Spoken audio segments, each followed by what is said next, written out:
Well, now you are free from her, dear. A bright light hit my eyes, merciless, dazzling, like a spotlight. I wanted to close my eyes until it hurt, cover myself with my hand and turn away. But I couldn't. Why? Why can't I move?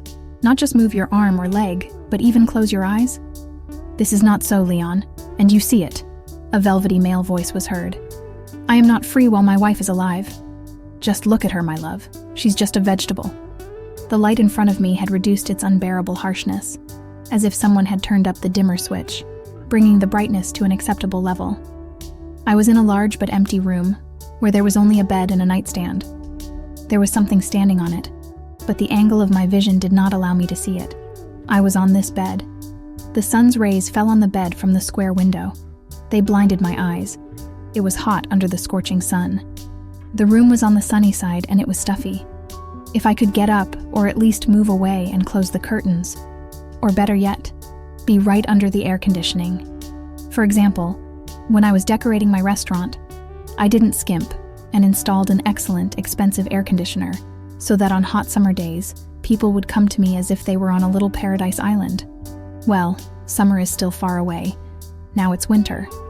Stop. Why then can you see green tree crowns outside the windows? And are there palm trees? Seriously, palm trees? The colorful picture was so inconsistent with the view of the gray February yard from the window of my house that I was completely at a loss. I wanted to sit up on the bed to get a better look at the landscape, but I couldn't. I really couldn't move. Like a doll, I sat on the bed, leaning on the pillows, and looked forward with an unseeing gaze. An absolutely silent, inert body, showing no signs of life. Not even a vegetable anymore. The living dead. These words belonged to a pale brunette in a dark blue dress standing near the door. Her outfit was old, or, as they say now, vintage. A long dress with puffy sleeves on the shoulders and lace inserts. The woman was attractive, but aloof, an arrogant beauty who lacked an ounce of warmth. For example, a sculpture or portrait of a famous artist.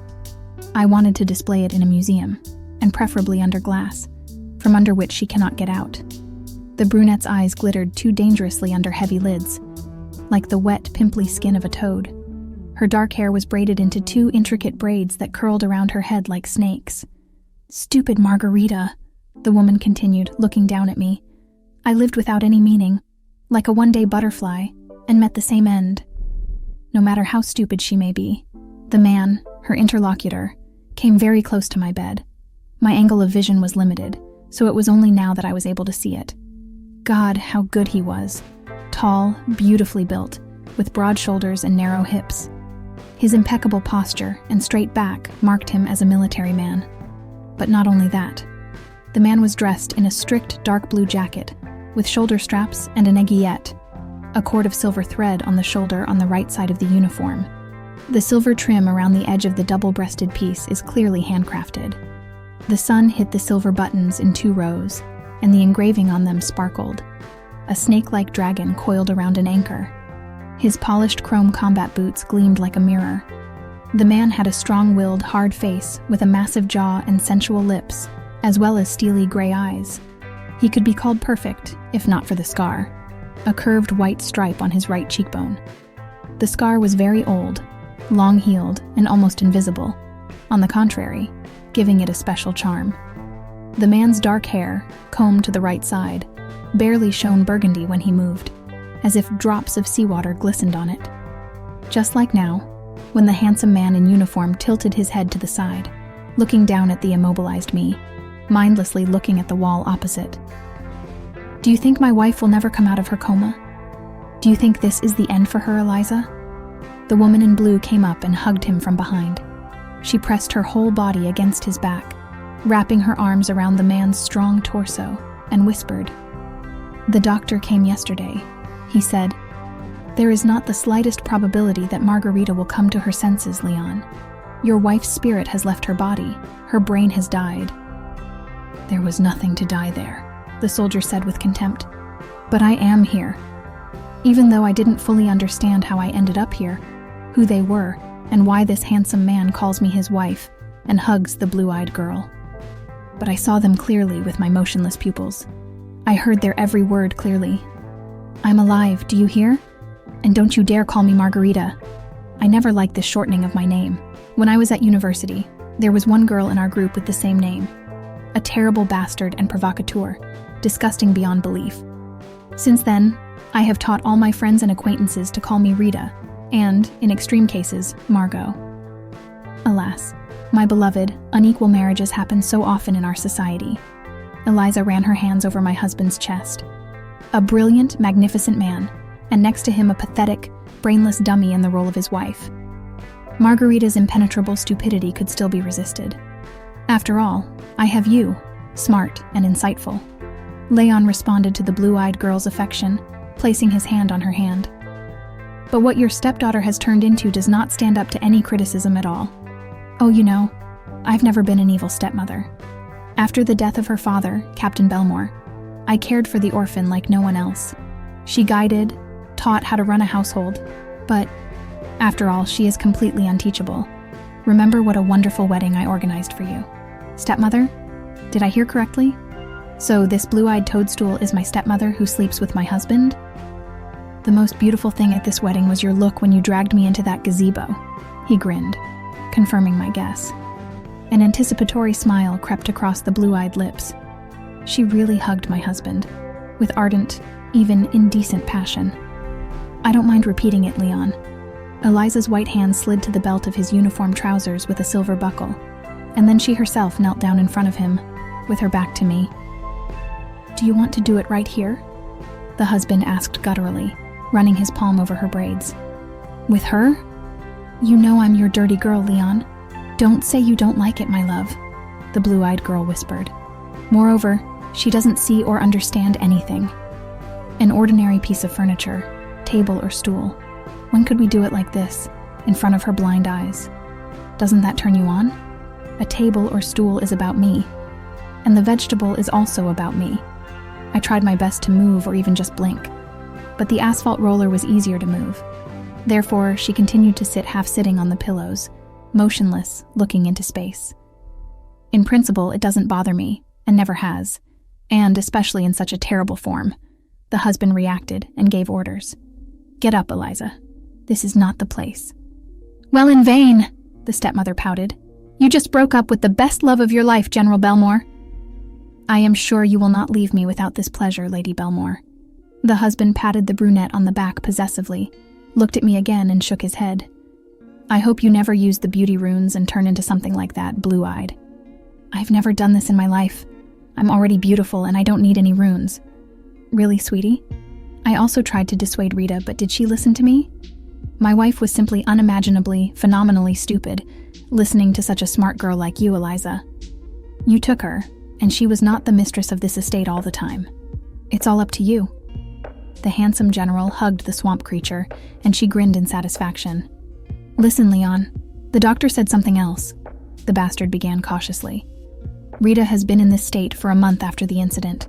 If I woke up in at least a week, then yes, but a month, which means that the chance that my stepdaughter, who is also your wife, will come out of her coma is 1 in a billion. The healer hinted that continuing to support life in this shell was pointless and even dangerous. What do you mean? Understand, this is not life, torture for her and for us, Leon. But in this way you will be freed from the obligations given to your boss, her father. To my poor late husband, may the kingdom of the ocean be his soft waves. I guess Captain Belmore didn't want his daughter to be a dumb vegetable. And now we can become free and happy. To be together, as destined by fate. The woman gently took my husband's hand in the chain ring of her fingers. I propose to disconnect Rita from the rune of life.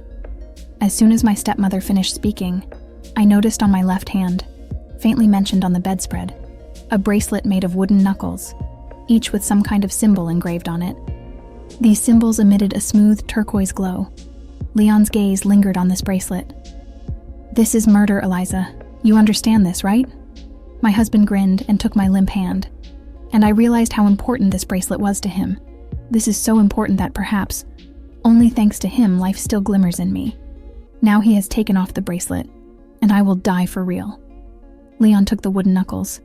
I silently screamed in horror, and he He suddenly threw away my hand with the bracelet and walked away, as if disdainful. No. But Leon, why? Eliza took off. Anyway, there is nothing more for her in this life. She can also lie for months, years, decades, growing old in this bed. The years will pass us by. This vow cannot be broken without the birth of a child, and in this state she is unlikely to give birth to you. Believe me, it will be merciful. Who said that I want mercy for this preparation? The general grinned wryly, and the scar on his cheekbone became brighter. You're right. She doesn't deserve him. And now we don't have to suffer from this in our new life that we are going to build, my beloved, my most gentle dragon. The brunette looked at his scar and then touched it gently, running her fingers over it. Imagine that you will be freed from the vow. You will finally be freed from this scarecrow, a universal laughingstock, at whose stupidity only the lazy did not laugh. Do you know how they joked about her in high society? What's on Rita's mind? Oh, don't you know? She has a thread there that holds her eyes. Understand, Leon? She is no more. She is a vegetable, excrement, just an empty shell without any content, even the sawdust she had before what happened. Leon smiled darkly at the corner of his mouth and said casually, Your toughness and willingness to do anything to be with me, perhaps, even admires me. Oh, so what you're saying is that I'm an evil stepmother who wants to kill her poor, unfortunate stepdaughter. Large tears rolled down the face of the swamp reptile. But I took care of her. I didn't say a single evil word. It's not my fault that her father decided to leave me all his property as an inheritance. It's not my fault she's so stupid. And Eliza burst into tears. Loud, bitter, and obviously for show. Calm down. This won't change anything. Leon wiped his beloved's tears with his palm. Yes, my wife is a complete idiot and a mess, and I hate her sincerely and with all my soul. But I will not commit a crime even to destroy this hated marriage. Let her drag out her existence for as long as Njord has yet measured out for her. I will not end her miserable life. I have an appointment with our military lawyer. He is a smart guy. I'm sure there are some loopholes in the terms of the oath because he and his father did it in a hurry, on the ship, when a storm hit. Rita is in a coma, which means that she is unable to give birth to an heir. Perhaps I will still be able to divorce her. After that, we will send her to a hospice and forget about her forever. With these words, Leon left the room, leaving his stepmother alone with me. The look in her blue eyes scared me. Just like swamp mud. A quagmire will drag you into a stinking, muddy abyss, and you will remember your name. I was so defenseless in front of her, tightly locked inside the immobilized body. Eliza came closer and sat on my bed. She's already giving me goosebumps inside, the look of a maniac or sadist. You're ruining my plan, daughter, the snake drawled, and gently ran through my hair. You should have died already, and rid the world, Leon, and me of your useless existence. But instead, she was weighed down by her carcass, which had no visible makeup on it. However, now there is no living space for you at all. You're just a corpse that just needs to be buried. The woman's hand slid from my hair to the wooden bracelet that supported life in Rita's body. I so wanted to jump up, scream, push her away from me. I was torn inside, throwing, screaming, roaring. But outwardly, it was still the same lifeless doll with a gaze. Eliza lifted my hand, which hung like a whip, and stroked the bracelet. I'll just take it off for a minute if you don't mind, Ree. Well, of course you don't mind. You're just a piece of meat who doesn't care. Just a minute. This will be enough for life to leave this shell. Leon won't guess, don't worry.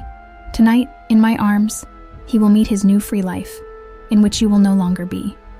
Even if he guesses, he will only be glad that I did what I had to do. He loves me, I know, and immediately after your death, he will propose to me. Your body will not even have time to cool down in the coffin. Well, look how easy this bracelet is to take off. She grabbed the pieces of wood and pulled them towards her. I internally shuddered with wild panic, because I realized that these were the last seconds. Nothing can save me. But at that moment, the door swung open, and a servant appeared on the threshold. A stocky guy with hair cut in a circle. Oh, Madame Belmore, are you here? And Mr. General sent me to change Mrs. Belmore's bed. Well, I'll come in later. Be sure to come in, Murdoch. But a little later. I don't know whether he saw the reptile take off my bracelet or not, but he quickly retreated. You could say he disappeared into thin air. Okay, Victim of cosmetics, breathe for now, but don't be fooled. It took me so long to go from mistress to the general's wife, and the only woman in his life, that I will scatter you to the wind like dust." With these words, Eliza kissed me on the cheek and left the room, and I remained in the same position and with the same unfocused gaze. Looking at me, it would be impossible to believe that now, inside this motionless body, showing no signs of life, a whole hurricane is raging. Night fell on the estate, shrouding it in silence and darkness. In this silence, every sound seemed louder, every shadow deeper. But there was a special silence in my room, a silence of expectation. Servant Murdoch, who had left earlier, returned, but this time not alone. Leon was with him, his face illuminated by the light of the flashlight he held in his hand. His gaze was serious and tense. "What's happened?" His voice sounded quiet, but determination was felt in it. Murdoch looked at Eliza, who flinched as if she had been caught in the act of a crime. Her face expressed a mixture of fear and anger. I just wanted to check on her," she said slyly, trying to hide her true intentions. Leon silently approached me. His gaze slid over my face, then over my hand, where the bracelet was still there. He examined it carefully, then raised his eyes to Eliza. "If I hadn't returned in time, you would have taken it off, wouldn't you?" His voice was cold. Eliza tried to object, but Leon raised his hand to stop her. "I don't know what you were planning, but I won't let you hurt Rita. It doesn't matter what condition it is in. She is my wife, and I will not allow you or anyone else to interfere with her destiny." After these words, he turned to Murdoch. "Please call a doctor. I want him to examine Rita again. We must do everything we can to help her." When Murdoch left, Leon was left alone with me.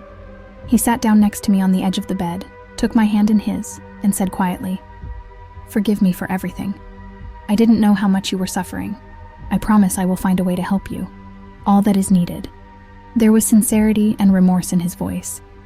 At that moment, I felt that despite my silent existence, I was still part of this world. And for the first time in a long time, a spark of hope arose in my heart. In those long hours until dawn, Leon did not leave my bed. He read books out loud to me, talked to me as if I could answer him, and sometimes he just sat silently, holding my hand in his.